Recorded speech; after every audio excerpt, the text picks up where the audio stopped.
il est l'heure, alors je vais démarrer. Donc bonjour à tous, bonjour à ceux qui nous ont rejoints. Je suis Aurélie de Rivaux, je suis responsable du pôle qualité chez ADN et c'est moi qui vais vous présenter aujourd'hui ce webinaire sur la revue périodique. Donc pour vous expliquer comment garantir la conformité de vos systèmes informatisés dans le temps et comment réaliser cette activité de revue périodique après validation de votre système. Comme je le disais, pour ceux qui nous ont rejoints entre-temps, la présentation au format PDF est disponible dans l'onglet Documents à distribuer de GoToWebinar. Donc, vous pouvez la télécharger si cela vous intéresse. Sachez aussi que vous avez un onglet questions dans lequel vous pouvez poser toutes les questions que vous souhaitez. J'essaierai d'y répondre soit au cours de la présentation, soit à la fin de la présentation. Et puis au cours de la présentation, je vous passerai aussi quelques petits sondages pour qu'on puisse en quelque sorte partager nos expériences respectives et rendre la présentation un petit peu plus dynamique. Voilà, n'hésitez pas aussi à lever la main ou à mettre des informations dans le chat si vous rencontrez quelques problèmes techniques, que ce soit de son ou de visionnage. Voilà, donc je vais démarrer. Donc le sujet aujourd'hui, ça va être la revue périodique des systèmes informatisés, comment garantir la conformité et la valeur. Je pense que si vous êtes là aujourd'hui avec nous, pour la plupart, vous travaillez dans le monde du dispositif médical ou de l'industrie pharmaceutique. Donc, on est dans un contexte réglementaire où on rencontre de constantes évolutions, notamment des systèmes que l'on rencontre. Et donc, il va être très important de s'assurer que vos systèmes informatisés que vous utilisez dans le cadre d'activités réglementées restent conformes à bien sûr ce que nous impose la réglementation, mais aussi qu'ils restent alignés avec les objectifs métiers et permettent aux utilisateurs au quotidien de réaliser leurs activités. Donc l'objectif vraiment de cette présentation, c'est de vous fournir les clés pour comprendre et mettre en œuvre une revue périodique efficace et vraiment de vous apporter des solutions concrètes pour optimiser le processus de revue, puisqu'on se rend compte chez ADN de notre expérience que la revue périodique est une activité qui est demandeuse de temps, de ressources, et que souvent c'est une activité qui est faite partiellement ou qui est oubliée et qui n'est pas faite comme elle devrait l'être.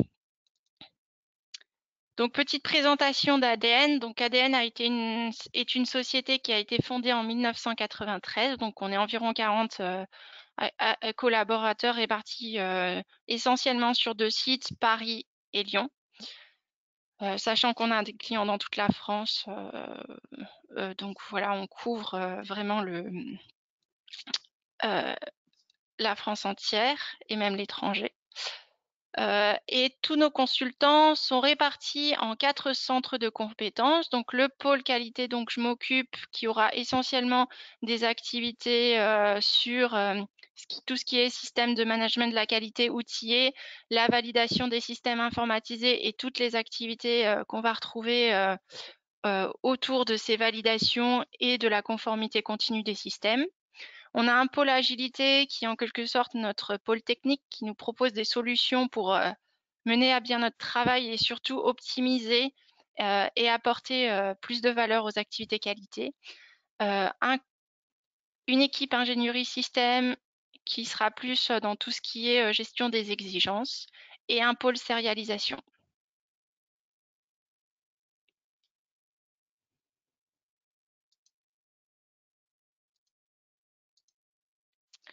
Donc notre vision chez ADN, c'est vraiment d'allier la performance et la conformité, puisqu'on vous propose une équipe de consultants formés. Donc tous nos consultants, alors je vais parler pour les consultants essentiellement de mon pôle, mais c'est applicable à tous les consultants de tous les pôles, vont être formés aux dernières pratiques. Donc pour nous, ce qui concerne la validation, ça va être tout ce qui est le GAMP 5 seconde édition. Donc tous nos consultants de notre pôle sont formés à cette seconde édition du GAMP 5, connaissent les approches CSA de la FDA, Et on a aussi des formations sur des aspects plus techniques qui nous permettent de combiner qualité et efficacité.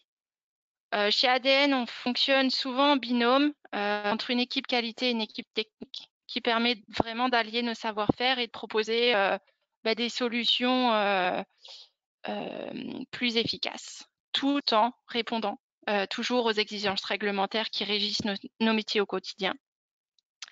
Et on a aussi pour objectif de vous proposer des outils adaptés qui vont vous permettre d'automatiser certains processus et donc de garantir la qualité de vos processus. Donc aujourd'hui, notre sujet, c'est la revue périodique. Donc ce qu'on va voir ensemble, c'est quelles sont les exigences réglementaires applicables à la revue périodique, quel va être le périmètre de la revue périodique et comment on va être en capacité de faciliter ces revues périodiques avec des outils. Alors, je vais me permettre de vous lancer un premier petit sondage qui est de savoir, un petit peu de monitorer, de savoir où vous en êtes dans vos revues périodiques et de savoir si actuellement vos revues périodiques sont planifiées ou réalisées pour tous vos systèmes GXP.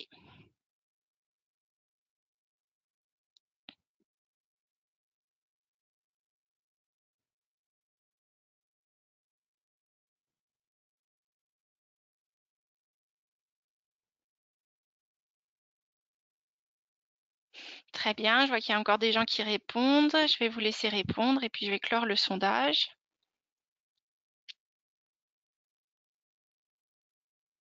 Merci beaucoup. Je vais partager. Ah, ça répond encore, mais je vais partager le sondage quand même.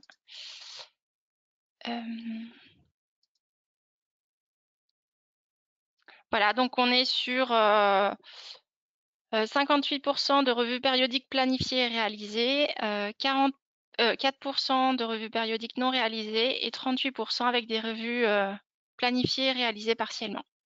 Donc, merci beaucoup pour ces réponses.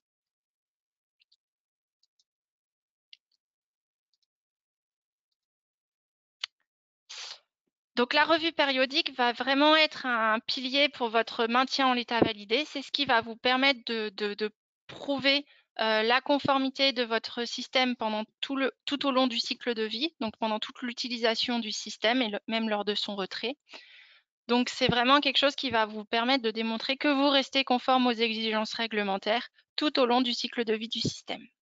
C'est aussi une activité qui va vous permettre d'optimiser votre gestion des risques, puisque sur la validation, on est quand même sur une activité de gestion des risques, à savoir de démontrer que votre système répond aux besoins des utilisateurs et de la réglementation, et bien sûr que son utilisation est sans risque.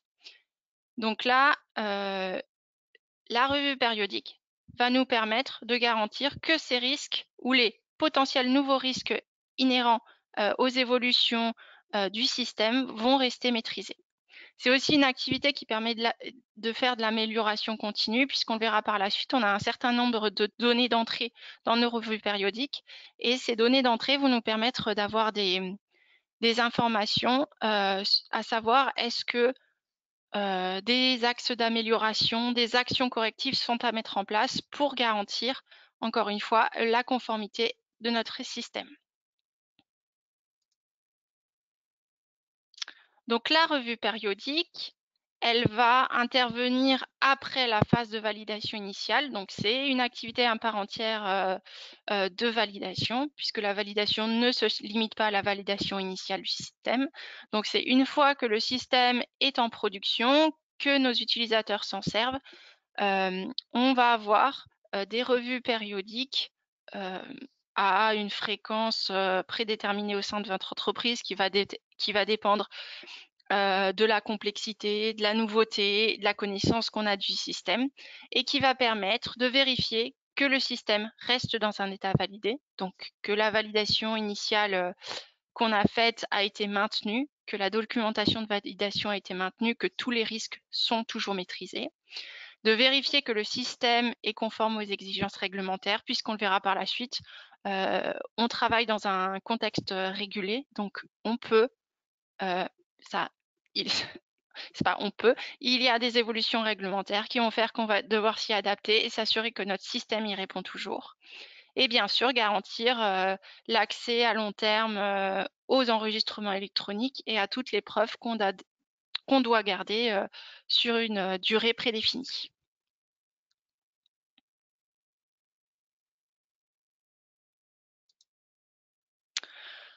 Donc, le contexte réglementaire, donc, elle nous est donné par les GMP, hein, qui nous demandent de faire une évaluation régulière des équipements et des systèmes pour confirmer leur contrôle. Et aussi côté Nord-Amérique avec la FDA qui va souligner, notamment dans ses guidelines, l'importance de maintenir l'état validé des systèmes durant tout leur cycle de vie. Donc la revue périodique est une exigence réglementaire.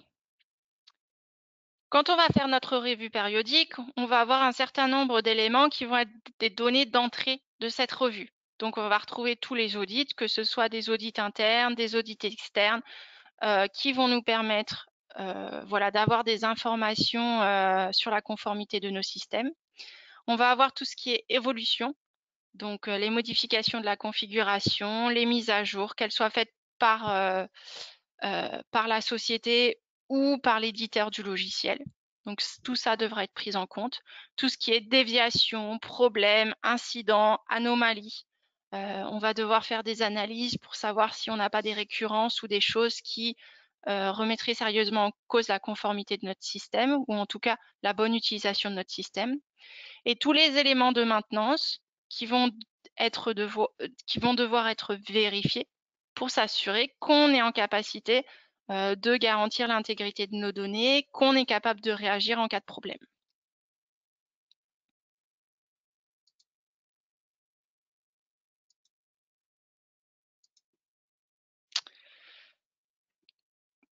Le périmètre de la revue périodique n'est pas clairement défini dans la réglementation.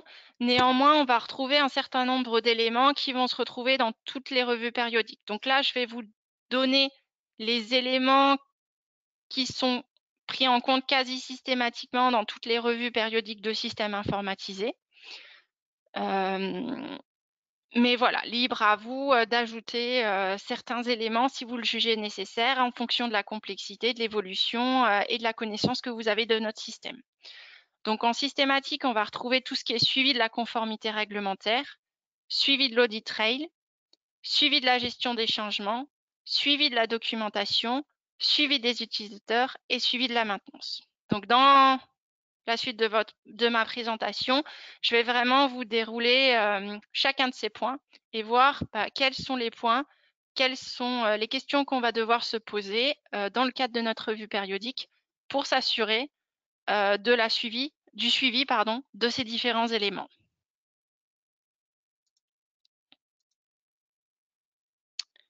Donc le premier point, c'est la conformité réglementaire.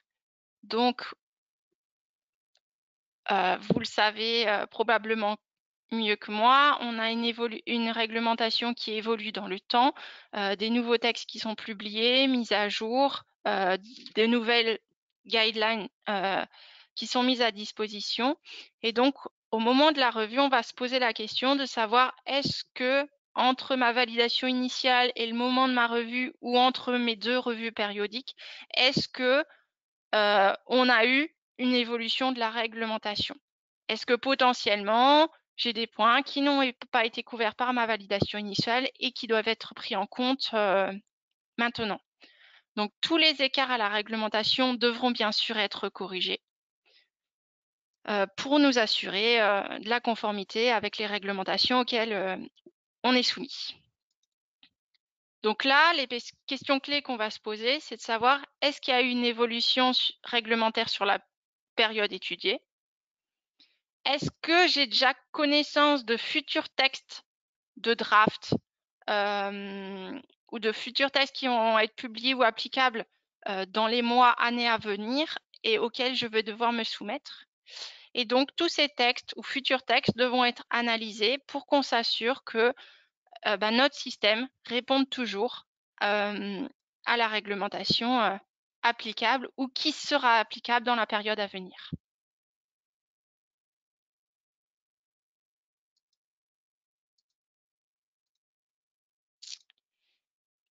Ensuite, le deuxième point, ça va être tout ce qui est suivi de la documentation. Quand on parle de la suivi de la documentation, on va aussi bien parler de la documentation qui est essentielle à l'utilisation du système informatisé, à la réalisation du process qui est automatisé par ce système informatisé, qu'à la documentation de validation.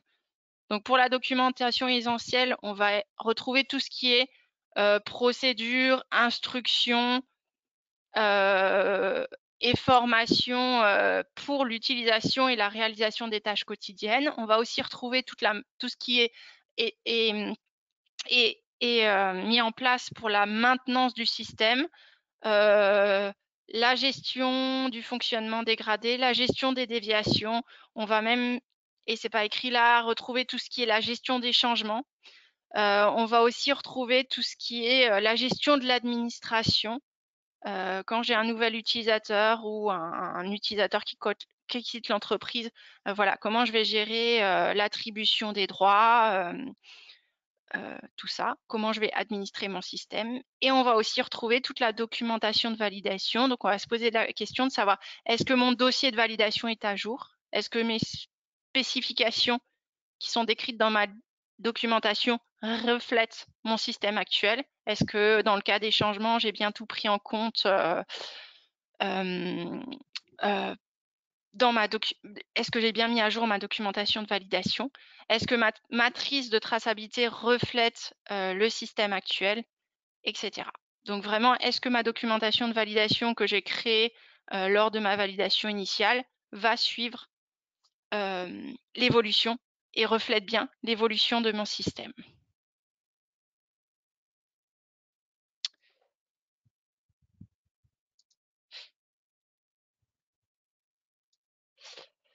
Alors j'ai une question, donc je m'y permets d'y répondre tout de suite, qui nous demande quand est-ce qu'un document, quand un document n'a pas besoin d'être modifié, comment le tracer dans la revue? Alors si, en fait, ça dépend de quel document on parle. Si par exemple on parle de mise à jour des spécifications, mise à jour de la matrice, mise à jour des procédures, souvent on se pose la question lors de l'analyse d'impact dans le cadre de la gestion des changements. Donc si on a considéré qu'il n'y a pas besoin de faire de mise à jour parce que notre changement ne va pas impacter la documentation, ce sera traité dans la procédure de gestion des changements. Donc là, on va s'assurer que la façon dont on documente nos changements permette de démontrer qu'on a fait une analyse et de déterminer qu'on n'a pas besoin de mise à jour de documents. Là, dans le but de la revue de la documentation, c'est vraiment de se poser la question, est-ce que mes documents ont bien suivi la vie de mon système et sont bien applicables à ce moment-là dans le cycle de vie. Si vous déterminez que tous les changements ont été correctement suivis, les modifications de process ont bien été prises en compte et que tous les documents sont à jour, vous pouvez refaire une liste de vos documents, dire que c'est la version actuelle et qu'au moment de la revue, vous avez statué que ces documents étaient bien à jour. Mais tout passe par des analyses d'impact qui doivent être documentées. Donc j'espère avoir répondu à votre question. Sinon, n'hésitez pas, si j'ai mal compris, de reposer ou alors on pourra vous donner la main à la fin du webinaire. Donc dans ce qui est de la suivi de la documentation, ça aussi, ça permettra peut-être de répondre à votre question, c'est qu'on va se poser un certain nombre de questions auxquelles on peut tout simplement répondre dans la revue périodique, à savoir, est-ce que les procédures d'utilisation et d'administration sont toujours disponibles ou à jour? Donc, est-ce que si j'utilise une GED, mes procédures sont bien disponibles dans la version finale et c'est bien, dans leur version applicable sont bien le reflet de l'administration du système actuel? Est-ce que mes spécifications reflètent bien l'évolution du besoin? Donc là, c'est pareil, on va se poser la question, est-ce que tous mes changements ont bien été évalués et est-ce que l'impact sur la documentation de spécification a bien été pris en compte? Et tout ce qui est formation, est-ce que mon personnel est toujours bien formé? Est-ce que toutes mes preuves de formation sont disponibles? Est-ce que mon plan de formation ou mes supports de formation sont bien à jour et reflètent bien le système actuel? Le troisième point va être le suivi de l'audit trail. Alors, je vous les accorde que souvent, ce point-là, c'est le point le plus compliqué, puisque l'audit trail, c'est un élément qui va être essentiel pour suivre les événements du système et garantir l'intégrité des données. Donc, au cours de la revue périodique, c'est intéressant de faire une revue de l'audit trail, notamment sur les activités jugées critiques, pour nous assurer que toutes ces actions du process sont correctement maîtrisées et bien effectuées par les bonnes personnes au bon moment et correctement documentées. L'audit trail va aussi nous servir à tracer tout ce qui est changement de données, identifiant utilisateur, date et heure. Donc, on va s'assurer que sur les opérations critiques, bien sûr, sur des systèmes complexes, on peut vite avoir des audits trail avec beaucoup de données, mais en tout cas, on va faire une analyse de risque pour sélectionner les données qu'on va souhaiter monitorer lors de notre revue périodique. Bien sûr, c'est ce qui va nous permettre de garantir l'intégrité des données dans le temps. Et aussi, on va pouvoir analyser les risques potentiels liés à l'utilisation du système, à savoir est-ce qu'on est sûr que les modifications de configuration ont bien été contrôlées, tracées de manière adéquate et réalisées, approuvées par les personnes qui ont les autorisations pour le faire, suivant le process qu'on a préalablement défini. Donc l'audit trail va nous permettre vraiment de nous assurer que le process est correctement maîtrisé dans notre système, mais aussi que les modifications qui sont réalisées le sont conformément aux procédures applicables et par les personnes correctement formées et qui ont les bonnes autorisations.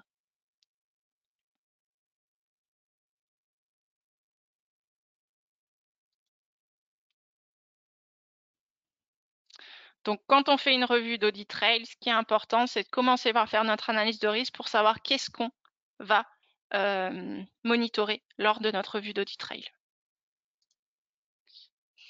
Ensuite, on va avoir le quatrième point, si je ne me trompe pas, qui va être le suivi des utilisateurs. Donc, on va s'assurer que les utilisateurs qui ont accès à notre système sont bien censés avoir accès à notre système, c'est-à-dire qu'ils n'ont pas quitté la société ou qu'ils n'ont pas changé de poste et que du coup leurs autorisations n'auraient pas suivi cette évolution professionnelle. Donc ça va passer par une revue de la liste des utilisateurs qui ont accès au système. Donc cette liste d'utilisateurs doit être disponible. Donc on va s'assurer lors de la revue périodique que la gestion des utilisateurs, ou en tout cas que la revue des utilisateurs est faite de façon régulière, de la façon dont vous la déterminez dans votre procédure d'administration du système. On va aussi s'assurer que les comptes utilisateurs sont attribués selon la procédure applicable et que tous les utilisateurs qui ne sont pas censés avoir accès au système sont bien désactivés. Donc là, ça va passer par un certain nombre de points de contrôle qu'on va vérifier pour s'assurer que la gestion des utilisateurs est faite correctement et correctement documentée et que puisse remonter la traçabilité de qui a eu accès quand à notre système.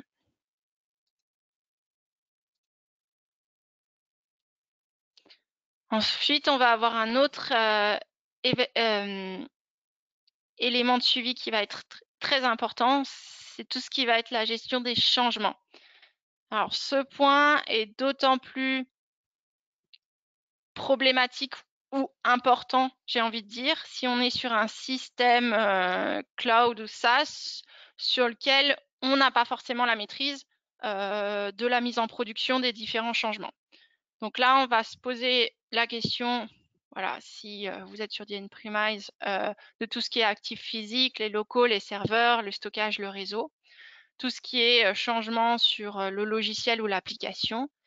Et bien sûr, on va aussi s'assurer que quand on fait de la gestion des changements, la documentation technique de développement et qualité, à savoir les procédures et les documents de validation sont correctement mis à jour.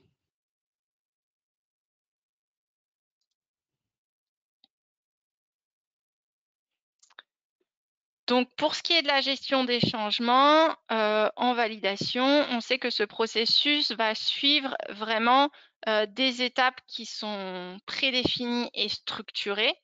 Donc, lors de notre revue périodique, on va s'assurer que tous nos changements ont été implémentés conformément à ce processus prédéfini, soit tel que documenté dans le GAMP 5 et documenté dans vos procédures. Donc, on va s'assurer que chaque changement est enregistré, donc que ce soit dans un système ou de façon manuscrite, mais on va s'assurer que chaque demande de changement est déjà préenregistrée. On va s'assurer que chaque demande de changement est acceptée pour ensuite passer à la phase suivante qui va être l'analyse et l'évaluation. Donc là, c'est très important. Chaque demande de changement doit être sujet à une analyse d'impact. Donc, ça va être l'analyse d'impact aussi bien au niveau du système qu'au niveau des actifs physiques, mais aussi l'impact que ça va avoir sur les utilisateurs et sur la documentation. Donc là, on va devoir mettre en place un plan d'action pour qu'on s'assure que ce changement est correctement maîtrisé et mis en œuvre de façon contrôlée, qui permet de, encore une fois, on est dans la gestion de risque, hein, de garantir que tous les risques liés à l'implémentation de ce changement sont maîtrisés. Ensuite, cette demande de changement va être approuvée selon des critères préétablis dans vos procédures. Et ensuite, il va pouvoir être mis en œuvre de manière contrôlée et puis clôturé après revue et approbation. Le point suivant, ça va être tout ce qui est le suivi de la maintenance. Donc, la maintenance du système informatisé automatisé porte essentiellement sur les éléments suivants, à savoir la sauvegarde, la restauration, les incidents ou les problèmes qui seront survenus sur la période et de savoir si notre système est inclus dans un plan de reprise. Et s'il ne l'est pas, voilà, est-ce que la justification est bien documentée? Et du coup, est-ce que tous les tests nécessaires et permettant de prouver que la gestion des sauvegardes, le plan de reprise sont correctement mis en œuvre et efficaces?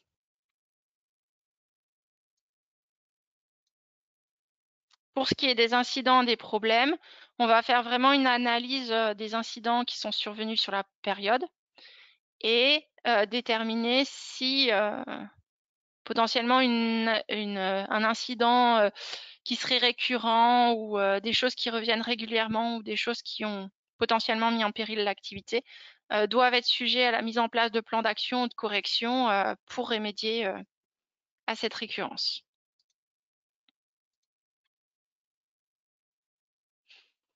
Donc, pour ce qui est de la sauvegarde, on va s'assurer qu'on a bien en place une stratégie de sauvegarde. Donc, on a défini les types de sauvegarde, la fréquence de sauvegarde, mais aussi tout ce qui est tests de sauvegarde. Est-ce qu'ils sont bien documentés? Est-ce qu'ils sont bien réalisés selon le protocole prédéfini?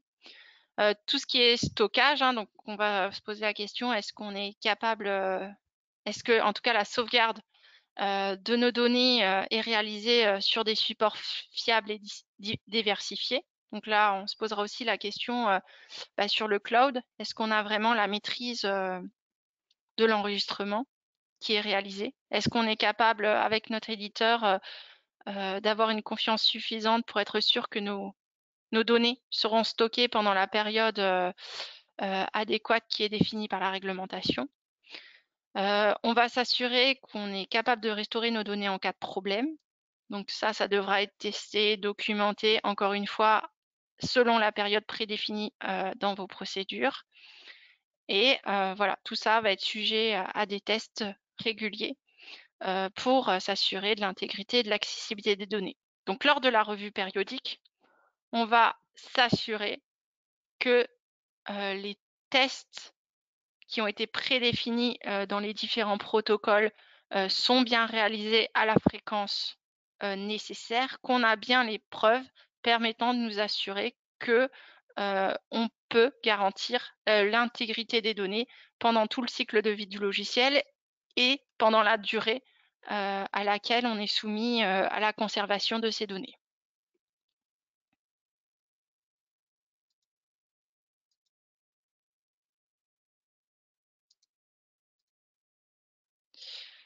Donc là, voilà, ce que je disais dans la revue périodique, on va bien voir vérifier que la fréquence des sauvegardes est bien suivie, le nombre d'incidents qu'on a eu, est-ce qu'ils ont bien été clôturés dans un temps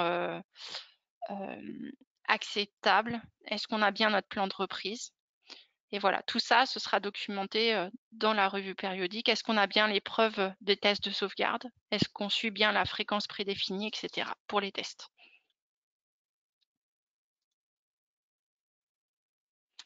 Le dernier point, ça va être la revue et la mise en place de plans d'action. Donc la revue des plans d'action va porter sur tout ce qui est plan d'action existant. Donc potentiellement les plans d'action qui ont été définis lors de la validation initiale. Il se peut qu'on ait mis en production un système et qu'on ait des plans d'action qui restent ouverts sur une période prédéfinie. Donc là, lors de notre revue, on va se poser la question de savoir quel est l'état de ces plans d'action, est-ce qu'ils ont bien été clôturés et sinon, est-ce qu'on a besoin bien des justifications. On va aussi retrouver tout ce qui est plans d'action qui ont été définis lors des audits, que ce soit des audits internes, externes. Donc on va revoir que ces plans d'action ont été correctement mis en œuvre ou en tout cas qu'on est dans les délais qui ont été préalablement définis. Suite à la revue de toutes les données qu'on aura eues dans notre revue périodique, on va poser la question de savoir est-ce qu'on va mettre en œuvre, est-ce qu'on doit définir des nouveaux plans d'action pour justement réduire le risque de non-conformité, que ce soit des non-conformités purement liées à l'utilisation du système ou des non-conformités relevées dans la revue périodique. Par exemple, ce serait des tests de sauvegarde qui ne sont pas réalisés à une fréquence prédéfinie. Ça pourrait être une revue des utilisateurs qui n'est pas réalisée. Donc là, on va mettre aussi des plans d'action en place pour s'assurer que lors de la prochaine revue périodique, tous ces éléments-là seront corrigés. Et puis, on va mettre en place tous les axes d'amélioration qui peuvent être définis, que ce soit pour l'amélioration du processus ou l'amélioration du système.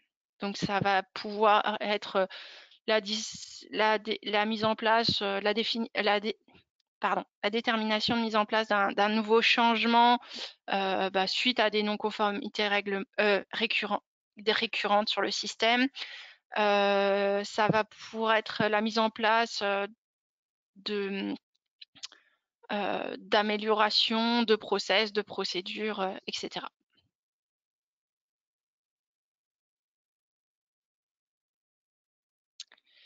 Je vais me permettre de vous passer un nouveau petit sondage. Attendez, je crois que j'ai des questions.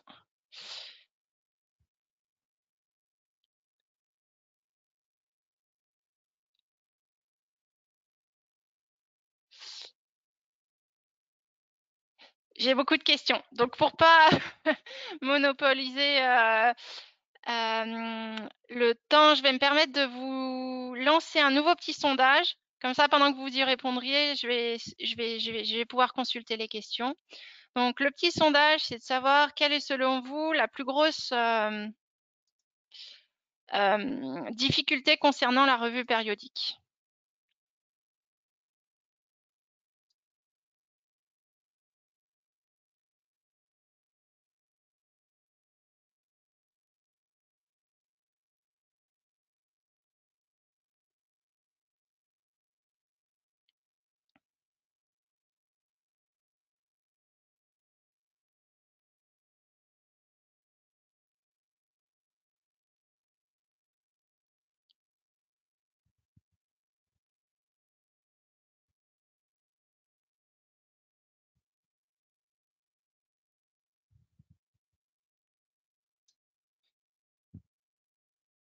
Je crois que ça vote encore. Je vais encore vous laisser un tout petit peu de temps. Parfait, merci. Donc là, on voit quand même, et c'est ce qu'on se constate au quotidien, hein, et c'est souvent pour ça qu'on fait appel à nous aussi, c'est que bah, la plus grosse, le plus gros frein à la revue périodique, c'est le manque de ressources, manque de temps. Et le deuxième point qui arrive, c'est difficulté à récolter les données requises. Effectivement, ça va être le prochain point de ma présentation, c'est que quand on a des données disparates qui ne sont pas centralisées, des fois c'est très compliqué effectivement de les évaluer pour les revues périodiques, puisque ça peut prendre énormément de temps rien que de collecter et de pouvoir analyser ces données. Et après, on a 25% sur la difficulté à définir le périmètre de la revue.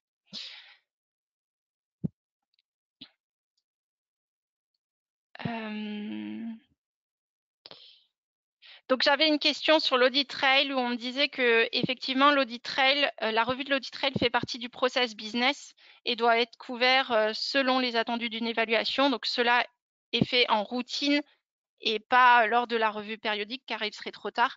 Effectivement, c'est le cas pour un certain nombre de systèmes, par exemple tous les systèmes qui interviennent dans la libération de produits. Bien sûr qu'on va on va faire la revue de l'audit trail tel que c'est défini et demandé par la réglementation. Là, je parlais pour les systèmes pour lesquels on n'a pas de revue périodique, pas de revue d'audit trail qui est fait de façon récurrente. Et encore une fois, lors de la revue périodique, si on a défini une revue d'audit trail qui est faite de façon, par exemple, tous les 6 mois, lors de la revue périodique, on va s'assurer que tous les 6 mois, on a fait cette revue périodique, cette revue de l'audit trail et statuer qu'on suit bien la procédure en place. Pour les autres systèmes pour lesquels on n'a pas forcément de revue d'audit trail systématique qui est en place, là, ce sera fait lors de la revue périodique parce qu'on a jugé suffisant de la faire à la fréquence de la revue périodique. Là, encore une fois, c'est la revue périodique est là pour s'assurer que vous suivez les processus en place et que s'il n'y a pas de processus, c'est le moment de faire une revue d'audit trail. Donc là, ça devient vraiment de la criticité du système. Et bien sûr, pour tout ce qui est libération, tout ce qui est données intervenant dans la libération, ce sera fait en routine comme vous l'impose la réglementation.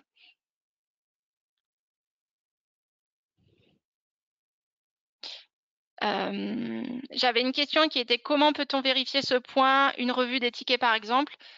Du coup, je ne sais pas si c'est sur la gestion des incidents ou la gestion des changes, mais effectivement, lors de la revue périodique, encore une fois, c'est pas au moment de la revue périodique qu'on va se poser la question de comment traiter les incidents, comment traiter les incidents, mais on va bien se poser la question de savoir est-ce que notre process qui est en place permet de traiter et de documenter de manière efficace et conformément aux procédures applicables et à la réglementation nos actions de gestion des incidents, gestion des problèmes, gestion des changements. Donc oui, ça peut passer par une revue des tickets pour s'assurer que tous les tickets sont correctement clos avec les bonnes données et suivant le process qui a été prédéfini au sein de votre entreprise.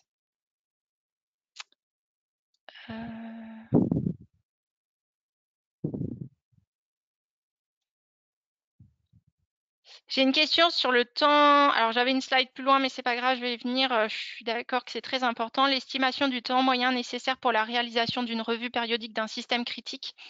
Là, encore une fois, ça va vraiment dépendre de la complexité, de la criticité. Enfin, là, on est sur un système critique, donc on s'en fiche de la criticité. Ça va vraiment dépendre de la complexité, de l'évolution et des données et de comment sont stockées les différentes données sur le système. Mais en général, on considère qu'une revue périodique, on est chez ADN en moyenne dans une enveloppe de 5 à 10 jours.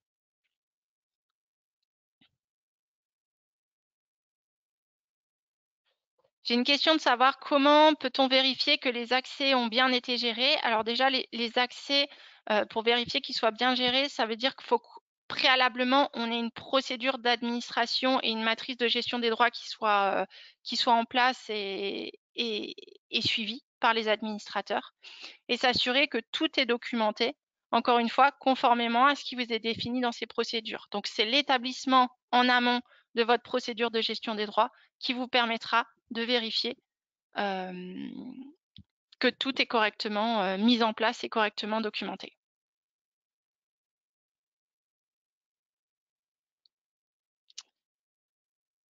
Voilà pour ce qui était des questions. Donc, je vais repasser à la présentation. N'hésitez pas à reposer des questions hein, s'il y a des éléments manquants dans mes réponses ou qui ne répondaient pas à votre besoin ou des incompréhensions de ma part. Pas de souci, j'y reviendrai à la fin du webinaire. Alors, ce qu'on s'est rendu compte chez ADN, c'est que globalement, les revues périodiques étaient peu réalisées ou réalisées à la suite d'audits ou d'inspections. Et effectivement, ça rejoint le sondage que je vous ai envoyé avant. Le frein, souvent, c'est la manque de ressources, la difficulté d'accès aux données, la manque de connaissances et très clairement un manque de temps.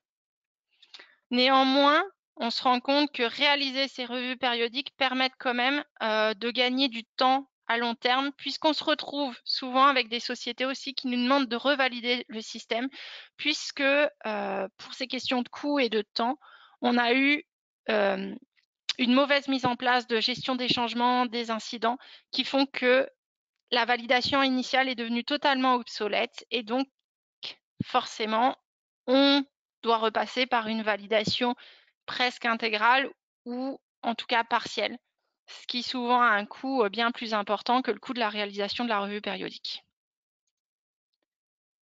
Donc nous, pour ce qui est revue périodique, on vous propose de vous accompagner de façon partielle, totale, dans la réalisation de vos revues périodiques.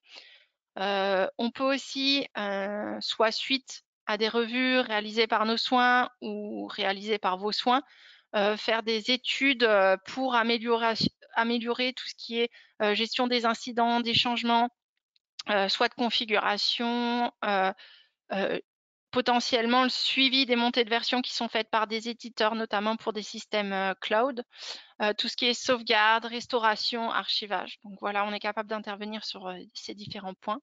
Et bien sûr, tout ce qui est amélioration de la configuration et de l'audit trail pour augmenter la conformité. Donc là, ça va être définir des analyses de risque pour savoir quels sont les éléments importants à screener lors des revues d'audit trail. Donc en général, on est voilà, 1 à 5 jours par sujet selon la complexité du système et des données.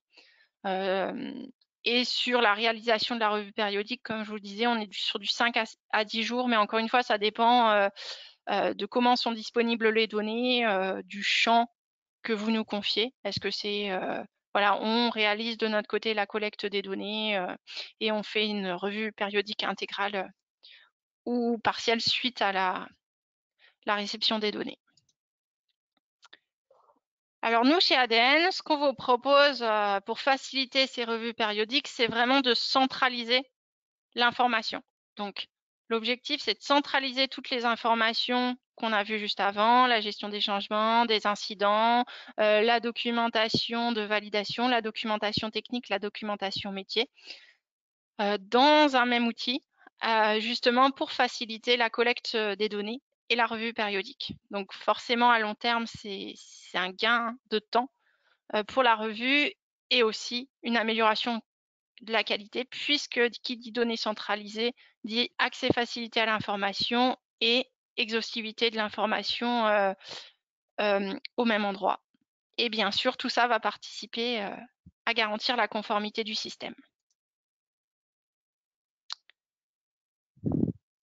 Donc, voilà, la solution qu'on propose, alors qui n'est pas une solution, on n'est pas éditeur de la solution, mais voilà, on se positionne pour proposer ce type de service, c'est de proposer un système, pardon, je vais aller trop vite, un système qui va vous permettre de gérer toutes les données de validation dans un même outil. Donc là, nous, ce qu'on propose d'utiliser, c'est la suite Atlassian, notamment parce qu'on travaille aussi beaucoup avec les entreprises du dispositif médical et on s'est rendu compte avec le temps que c'est un outil qu'elles avaient déjà à disposition dans l'entreprise. Donc aussi, c'est de permettre d'avoir une solution outillée tout en réduisant le coût des licences. Donc, ce qu'on propose, c'est d'utiliser la solution Atlassian, donc la combinaison de Confluence et notamment le plugin ADN qui est Document Manager for Confluence, combiné à Jira qui va permettre la gestion des risques, la gestion des tests, la gestion des exigences et Jira Service Management qui va permettre la gestion des incidents, des problèmes et des changements. Donc voilà, ces outils sont vraiment là pour vous permettre de gagner du temps, d'améliorer la qualité et de garantir la conformité du système. Donc on a déjà fait plusieurs webinaires sur tout ce qui était validation dématérialisée ou alors ISMQ dans Jira Confluence. Donc voilà, si ça vous intéresse, je vous laisse retourner dans ces webinaires. Néanmoins, le fait d'avoir toutes les informations dans un même outil, voilà, sont un petit peu indépendantes de la solution qu'on vous propose. Si vous avez d'autres outils, voilà, c'est aussi quelque chose qui vous permettra de faciliter vos revues. Donc vraiment, les avantages, c'est de centraliser l'information, de faciliter la collaboration des utilisateurs, puisqu'on sait, voilà, si on a tous fait des revues périodiques, on s'est rendu compte qu'avoir accès à l'information qui est dispersée, pas toujours sur les mêmes supports est très compliqué pour réaliser les revues périodiques. Et bien sûr, ces outils permettent de garantir la traçabilité entre les risques, les exigences, les tests et tout ce qui est fait au niveau documentaire. Donc, on a un lien de traçabilité qui est automatisé par l'outil. Donc là, c'est dans Jira Confluence, avec de l'intégration, on est capable de proposer un seul outil pour ce qui est de la gestion des changements, la gestion des risques, la gestion des tests, la gestion de la documentation, que ce soit la documentation qualité ou la documentation technique ou de validation. Et tout ce qui est traçabilité, puisqu'on est capable de refaire une traçabilité complète et automatisée entre les documents, entre les risques, les tests, les changements et les exigences. Donc voilà, l'avantage, c'est qu'on est capable de traiter dans ce même outil la gestion des changements et forcément, tous les éléments seront nativement liés entre eux. Donc l'identification du changement, le suivi statut des changements et de permettre de statuer sur la conformité du système. On va pouvoir gérer tout ce qui est spécification et vérification. Voilà, donc les spécifications, les tests et la matrice de traçabilité entre ces éléments. On aura tout ce qui est gestion des releases qui est facilité, puisqu'on aura des éléments qui seront associés à une release. Donc tout ce qui est spécification et tests vont être mis à jour en lien avec cette release. Les analyses d'impact vont pouvoir être réalisées directement dans le système. Et à la fin, on aura vraiment un rapport de conformité pour valider la release. Donc, c'est vraiment de proposer une approche structurée pour gérer les releases et du coup, dans le cadre de la revue périodique, ne pas avoir à se poser la question où sont stockés les éléments et les différents éléments qu'on aura besoin lors de notre revue, puisque tous les éléments seront liés entre eux et on pourra facilement refaire l'historique de nos évolutions qui sont intervenues sur notre système.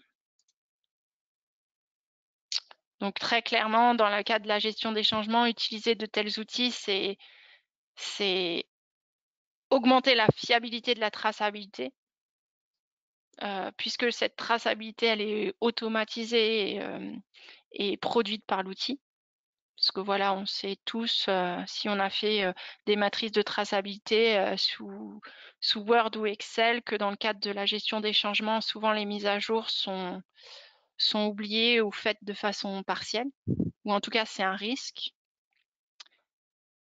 Voilà, donc là, c'est vraiment une solution qui permet d'optimiser la traçabilité entre les différents éléments de validation et entre les changements, les tests et les spécifications, tout en ayant une matrice de traçabilité toujours à jour.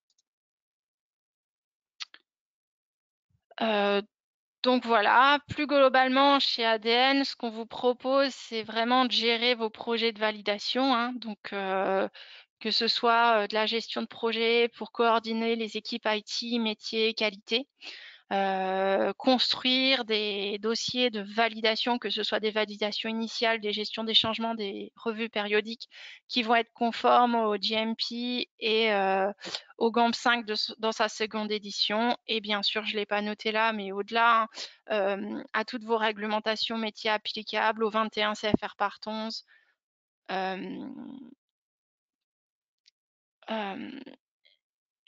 Voilà, donc d'avoir des dossiers de validation voilà, qui répondent à ces obligations-là.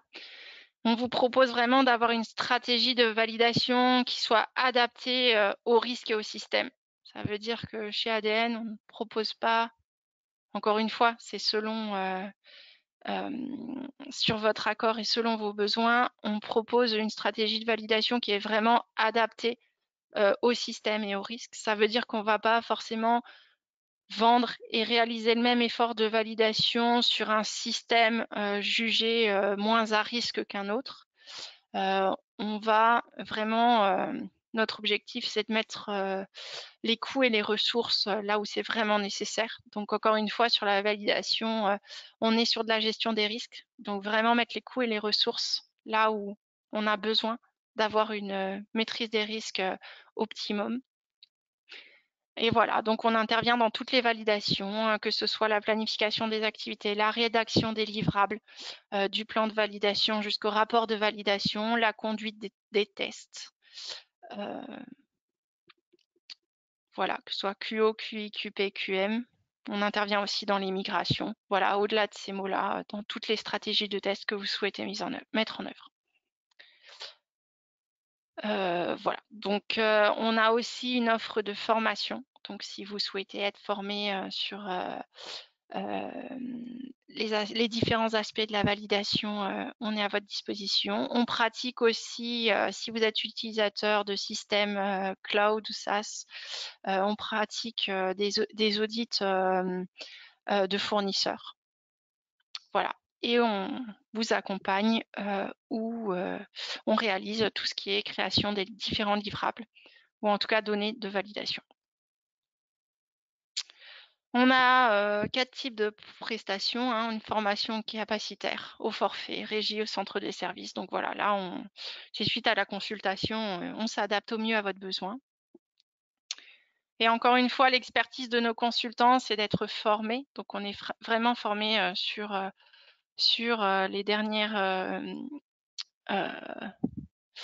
normes ou guidelines ou réglementations applicables à la validation, et bien au-delà. Quand il y a eu le nouveau règlement des dispositifs médicaux, tous nos consultants ont été formés sur ce nouveau règlement. Nos consultants ont une double expertise, à savoir une expertise IT et une expertise qualité. Et en plus de ça, on a certains consultants qui ont une expertise très spécialisée, que ce soit sur les systèmes qualité, les systèmes de laboratoire, les ERP ou le système de pharmacovigilance, par exemple, ce qui permet vraiment de vous proposer le service le plus adapté. Et nos consultants savent gérer des projets, donc de manière indépendante. Donc voilà, chez ADN, on travaille aussi sur beaucoup d'autres sujets, donc on est capable de vous proposer une expérience avancée de la validation, à savoir qu'on vous propose de dématérialiser votre validation, donc faire de la validation qui va au-delà du papier. Tous nos consultants sont formés à la gestion de projets agiles, donc pour s'adapter rapidement aux changements et aux besoins spécifiques, notamment pour tous les systèmes qui sont développés avec ces méthodes agiles. On souhaite aussi proposer à nos clients, on propose à nos clients tout ce qui est test automatisé, justement pour avoir une expérience avancée de la validation, ou en tout cas réduire au maximum les ressources et les coûts à long terme, surtout sur les systèmes qui évoluent beaucoup et pour lesquels on a beaucoup de changements. Et voilà, on part aussi dans les sujets actuels, tout ce qui est exploration de solutions d'intelligence artificielle pour vraiment optimiser et avoir une expérience avancée de la validation. Donc voilà, là vous avez nos contacts. Je vous remercie pour votre participation. Je vais me permettre de revoir avant de clôturer. Je pense que j'ai de nouvelles questions.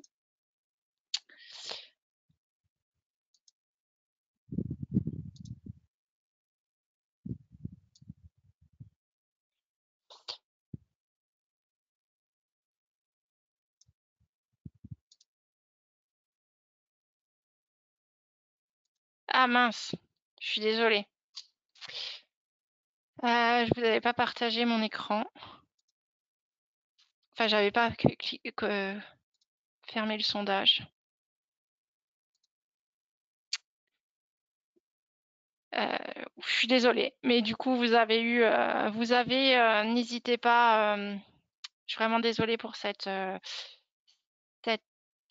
manque de visibilité, mais du coup, vous pouvez télécharger le document au format PDF dans l'onglet à distribuer.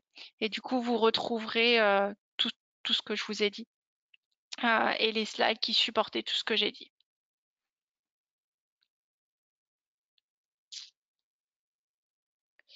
J'ai une question de savoir quels doivent être les critères à prendre en compte pour définir les données à monitorer dans le cadre de la revue de l'audit trail.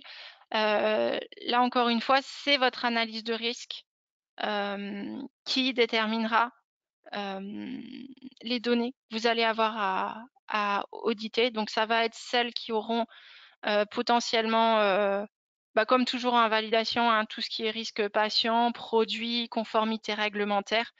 Voilà, toutes les actions ou activités qui peuvent être suivies dans l'audit trade et qui potentiellement pourront démontrer ou non la conformité de votre process et des actions réalisées. Donc, ça pourra passer par tout ce qui est changement de configuration. On va s'assurer que c'est maîtrisé, tracé dans l'audit trail et réalisé de manière contrôlée. On va avoir tout ce qui est les données critiques avec un fort impact patient-produit. Voilà, on va aussi s'assurer qu'elles sont modifiées et contrôlées de façon sécurisée.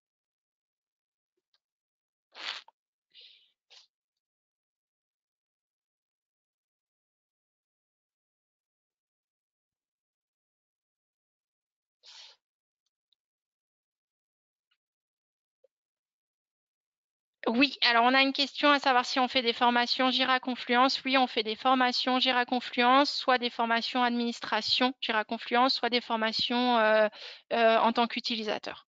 Donc là, n'hésitez pas à nous contacter si c'est quelque chose qui vous intéresse.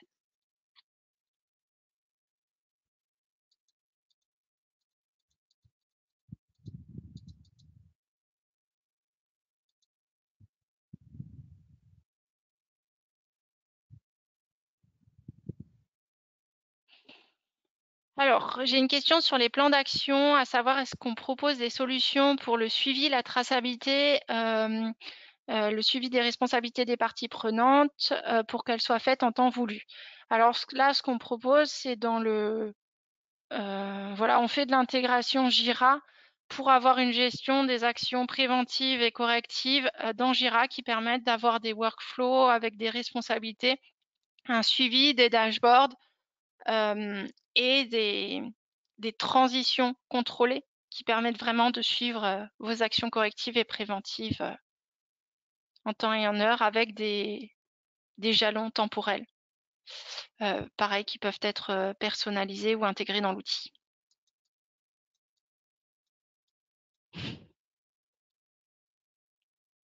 Oui, alors l'enregistrement du webinar sera disponible sur notre chaîne YouTube, comme tous nos webinaires ADN.